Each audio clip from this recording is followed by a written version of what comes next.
திங்களணி சடைப்பெருமான் பூசையாற்றி திருமதிரம் கடந்திட முன் நின்றான் யாவன் தங்கு கடற்புய் விரைப்பின் நடியோனாதி சகடருக்கு மூறு தவிர்க்கின்றான் யாவன் அங்கவன்மை சரித மொழிபெயர்ப்ப வேண்டி அவனடியே சரணாக அடுத்துடைற்கு மங்களசின் மயமதுர தமிழ் செம்பாடல் வாரி மடம் அடை உடுத்து வளருமன்றே.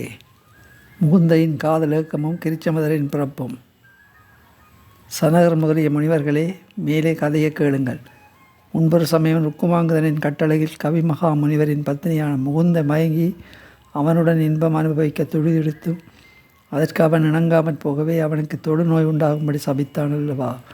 உடனே அவ்விடத்தை விட்டு ருக்குமாங்குதன் நீங்கிச் சென்றதும் மோகன் தீராத முகுந்தை விரகதாபம் அதிகரிக்க பெற்று அந்த ருக்குமாங்குதனை எண்ணி எண்ணி அனலில் பட்ட மெழுகு போல உள்ள முருகினாள். உடல் துவண்டாள். ருக்குமாங்கதனின் நினைவு அவளை பலவாறாகவும் பதைத்தது. காம வேட்கையின் சூட்டை பொறுக்க முடியாமல் அவள் அடிக்கடி பூந்தோட்டங்களுக்கு சென்று பித்து பிடித்தவள் போல உலாவித் திரிவாள். குளிர்ந்த தடாகங்களில் துள்ளி விளையாடும் மீன் கூட்டங்களை பார்த்து பார்த்து மையலோடு மனநகழ்ந்து சோர்வாள். புல்லாங்குழல் ஓசை கேட்டு உடல் புல்லரித்து ஊடுவாள். இளந்தென்றல் வீசினால் என்னை இப்படியே வாட்டுகிறாயே என்று சீறுவாள். பசுக்களின் கழுத்து மணி ஓசை கேட்டு ஐயோ என் உயிர் உதிர்ந்து கொட்டுகிறதே, அது எனக்கு எமன் வரும் ஓசையா என்று நடுநடுங்குவாள். கடல் ஓசையை கேட்டு என்னை துன்புறுத்துவது தகுமா, உன் அகம்பாவத்தை குடிப்பதற்காகவே குன்றின் மீது குறுமுனிவர் குந்தி இருப்பது உனக்கு தெரியாதோ என்று குமுறுவாள். ருக்குமாங்கதனோடு கூடி மகள முடியவில்லையே என்று அவள் ஏங்கி ஏங்கி அழுவாள். ஒரு வட்டப்பலகையில் ருக்குமாங்கதன் உருவத்தை உச்சி முதல் கால் வரை முழுவதும் எழுதி அந்த உருவப்படத்தை கட்டி அணைப்பாள். தன்னிரு மார்பு கொட்டுக்களும் அழுந்தி குலையும்படி அந்த படத்தை இறுக்கி தழுவுவாள். படத்தின் முகத்தோடு தன் முகத்தை வைத்து முத்தமிடுவாள். பிறகு மறுபடியும் மனம் வாடிய பூமாலையைப் போல துவண்டு புரளுவாள். தன் உடல் வெப்பத்தை தாங்க முடியாமல் மேகலையும் நெகிழும்படி விழுவாள். இரு கண்களிலும் நீர் சொரிவாள்.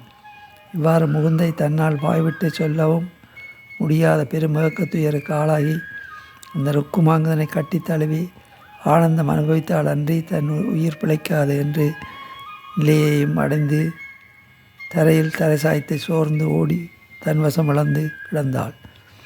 இவை அனைத்தையும் அறிந்த தேவேந்திரன் அந்த முகுந்தையுடன் தான் கூடி கலந்த சரசமாட விரும்பி வேட்டைக்கு வந்த ருக்குமாங்கத ராஜனை போன்ற உருவம் எடுத்து வில்கவசம் வீர கண்டாமணி முதலானவற்றையெல்லாம் அணிந்து முகுந்தையின் மார்பு கச்சும் மனமும் நெகிழும்படி அவள் எதிரே சட்டென்று வந்து நின்றாள்.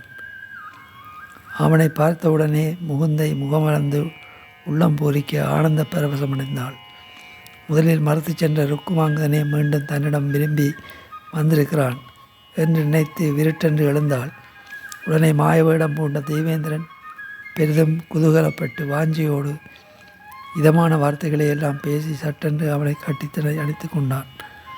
தன் மார்பில் பூசி சந்தனத்தை எல்லாம் முகுந்தையின் மார்பில் இளமை பூரிப்பின் மீது பட்டு கரையும்படியாக இறுக இறுக தடவி அவளை அடிக்கடி முத்தமிட்டு அவள் சிவந்த உதடுகளின் ஊரலை தேவ அமுதம் என பருகி மகிழ்ந்து மோகதாபத்தோடு பலவிதமான கேளிக்கை வித்தைகளும் செய்தாள்.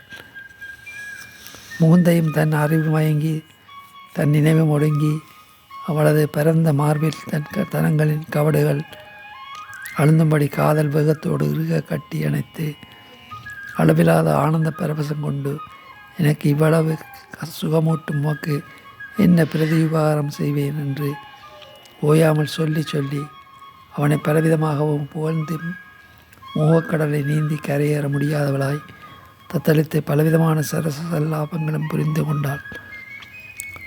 அவனோடு கூடி மகிழ்ந்தாள். தேவேந்திரனும் அவளுடைய ஆசையைக் கண்டு களிப்பேறுகையை கொண்டு முகப்போரில் மன்மதனை முறியடித்து காமனின் கரம்பு வில்லையை முடித்திருந்தான். அதனால் முகுந்தை தன் ஆசைப்படி பூர்த்தியான கூடலுக்காக பெரிதும் பரவசப்பட்டாள். முகுந்தையிடம் தான் நினைத்து வந்ததை விட மேலாகவே ஆனந்தம் அனுபவித்ததும் தேவேந்திரன் அவளிடம் விடைபெற்று சென்று தன் மாறுவிடத்தை நீக்கி சுயரூபத்தை அடைந்து தன் உலகை அடைந்தான். முகுந்தையும் தன் கணவரான கவிமுனிவருக்கு பழையபடியே பணிவிட புரியச் சென்று அவர் மனங்கோணாதபடி நடந்து வந்தாள். நாளாவட்டத்தில் முகுந்தை கற்பமுற்று உதய சூரியனைப் போல் பிரகாசிக்கும் அழகான ஒரு மைந்தனை பெற்றெடுத்தாள். கவி மகாமுனிவர் அக்குழந்தை தேவேந்திரனுக்கு பிறந்தது என்பதை அறியாமல் தன் புத்திரனை என்று கருதி தன் கைகளில் தூக்கி வைத்து கொண்டு அளவற்ற குதூகலமும் அடைந்தாள். அக்குழந்தையை முகுந்தை ஆசையோடு குளிப்பாட்டி பொட்டுட்டு ஆபரணங்கள் பூட்டி தாய்ப்பால் ஊட்டி பலவாறாகவும் கொஞ்சி மகிழ்ந்தாள். அக்குழந்தை பிறந்த 12ஆம் நாளில் அதற்கு கிரிச்சமர் என்று கவி முனிவர் பெயர் சூட்டி 6வது வயதில் பூநூல் சூட்டும் சடங்கும் செய்து வேத சாஸ்திரங்கள் அனைத்தையும் அவனுக்கு கற்றுக் கொடுத்தார். அதன்படி கிரிச்சமதரும் சகல கலைகளிலும் கற்றுத் தேர்ந்து தனக்கு நிகரில்லை என்னும்படி குழங்கினான். நல்லொழுக்கங்களிலும் நன்னறிகளிலும் அறிவு முதிர்ச்சியிலும் தலை சிறந்து விளங்கிய தன் மைந்தனை கண்டு மனம் பூரித்து கவிமகா முனிவர் அவனுக்கு கணானந்துவா என்ற மந்திரத்தை உபதேசித்தார். மகனை, இந்த கணானந்துவா என்னும் மந்திரத்தை ஆசார அனுஷ்டானங்களோடு ஜபித்து வந்தால் உனக்கு விநாயகப் பெருமானுடைய கடாட்சம் கிட்டும் என்று கூறினார். கிரிச்சமதரம் மகிழ்ச்சி களிப்போடு அனுதினமும் கணேச பெருமானை மனிதர் வணங்கி தந்தை கூறிய கணானந்துவா என்னும் மந்திரத்தை பக்தி சிரத்தையோடு ஜபித்து வந்தார். அதன் விளைவாக அவர் அறிவாற்றலும் புகழும் பெருமையும் பெற்று விளங்கினார். அச்சமயம் மகத நாட்டை சூரன் என்ற அரசன் ஆண்டு வந்தான். அவன் அனைவருக்கும் அன்னையைப் போல பரிவு காட்டுவான். பெரும் குடைவள்ளல் அவனுக்கு மனைவியாக வாய்ந்த அம்பிகை அவனுக்கும் உயிரும் உடலும் போல இருந்து மகிழ்விக்கக்கூடியவள்.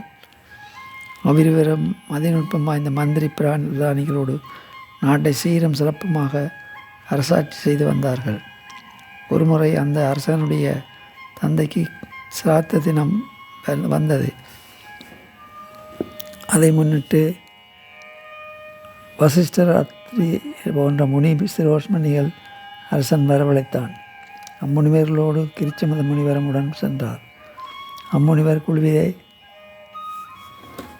அத்திரி முனிவருக்கும் கிரிச்சமத முனிவருக்கும் கலைஞான உரையாடல்களிலும் விவாதங்களிலும் ஒருவருக்கொருவர் முரண்பாடு ஏற்பட அதன் பயனாக வாக்குவாதம் நிகழாயிற்று. முடிவில் கிரிச்சமத முனிவரை அத்திரி முனிவரான வெல்ல முடியாமல் போகவே அவர் பெருங்கோபம் கொண்டு கண்களில் தீப்பறி பறக்கும்படி கிரிச்சமத முனிவரை பார்த்து, நீ பெரிய உத்தமனைப் போல் பேசுகிறாயே, உன் புறப்பாவி பெருமையை நெருப்பிலே கொண்டு போய் போடு.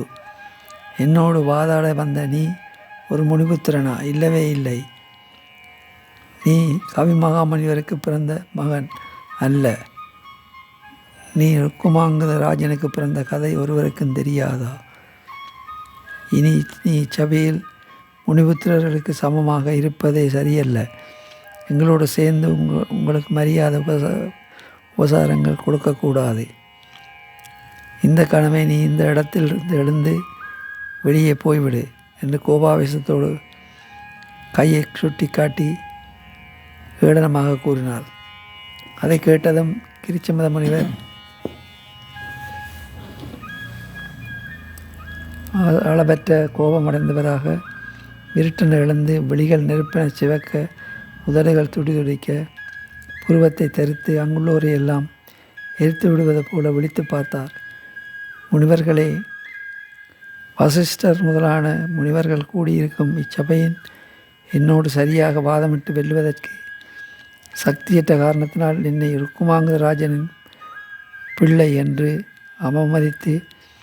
அவமதித்த அந்த அத்திரி முனிவர் பேசியதை நீங்களும் கேட்டுக்கொண்டு தான் இருந்தீர்கள்.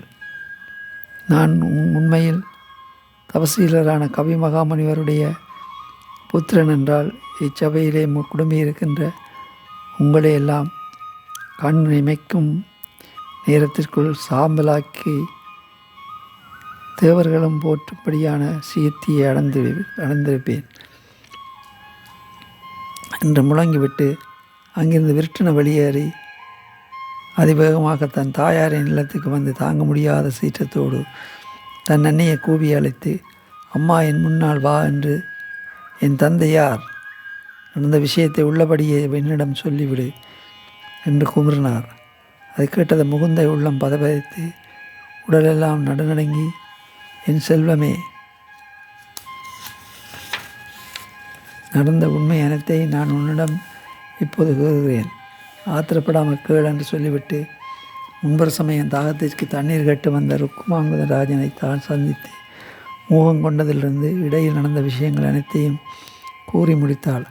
அதை கேட்டதும் எரியும் தீயில் மற்றொரு நெருப்பையும் கொட்டி தன் மீது எண்ணெயையும் விட்டது போல முன்னிலும் மனங்கு அதிக கோபமுற்றாள். கிருச்சமத முனிவர் நெஞ்சு எறிய தன் தாயை நோக்கி, நீ மோகமயக்கத்தினால் ஈனத்தனமான காரியத்தை செய்து விட்டாய். அதனால் நீ கானகத்தில் பச்சை கூட்டங்கள் உண்ணாமல் பெருத்து ஒதுக்கும் இலந்தை மரமாக கடவாய் என்று சாபமிட்டார். நடுநடுங்கி நின்ற முகுந்தை தன் மகனே தனக்கு இப்படி ஒரு சாபம் அளித்து விட்டதை நினைத்து பார்த்து அவளும் மகிழ்ந்து தன் புத்திரனை நோக்கி, மகனே, நீ சாஸ்திரிய கலைகள் அனைத்திலும் சிறந்தவனாக இருந்தும் உன்னை ஈன்றெடுத்த அன்னை என்றும் பாராமல் என்னை பயந்து நடுங்கும்படி செய்து என்னை சபித்தும் விட்டாய். அதனால் நானும் உன்னை என் புத்திரன் என்றும் கருதாமல் பதிலுக்கு சாபமிடுகிறேன். என்னைப் போலவே நீயும் பயந்து நடுங்கும்படியாக மகா கொடியவர்களான ஒரு புத்திரன் உனக்கு புறக்கட்டும் என்று சபித்துவிட்டு அந்த வினாடியிலேயே வனத்தினுள் இழந்த மரமாக மாறிவிட்டாள். அன்பு கிருச்சமதர் தான் உத்தமமான முனிவர் குமாரனல்ல கள்ளத்தனமான புத்திரன் என்பதற்காக மனங்கூசினார். இனியும் இந்த அவமானத்தோடு உயிரை வாழ்ந்திருப்பதை விட உயிர் துறப்பதை மேல் என்று முடிவுக்கு வந்து விட்டார். அப்போது நீ தேவேந்திரனுடைய குமாரன் என்று அவர் நெஞ்சம் மகளும்படி வானத்திலிருந்து ஒரு அசரீதி வாக்கு விழுந்தது. ஒளியை கேட்டதும் கிருச்சமதர் தம் மனதை ஓரளவு தேற்றி கொண்டு, முன்பு என்னை தலைகுனிய வைத்த முனிசிரேஷ்டர்கள் அனைவரும் இப்போது என்னை மதித்து போற்றக்கூடிய விதத்தில் மேலான வரங்களையும் பெற்று வர வேண்டும் என்று கருதியவராக கானகத்தை விட்டு விலகி மற்றொரு காட்டை அடைந்தார். திங்களணி சடபெருமான் பூசையாற்றி திருமதலும் கடந்திடம் நின்றான் யாவன். தங்கு கடற்புவி வரப்பின் நெடியோனாதி சகலருக்கும் ஊர் தவிர்க்கின்றான் யாவன். அங்கவன்மை சேர்ந்த முடிவேற்ப வேண்டி அவனடியே சரணாக அடுத்துள்ளேற்கு மங்களசின் மயமாதர தமிழ் செம்பாடல் வாரிமடம் அடையுடுத்து வளரும் அன்றே.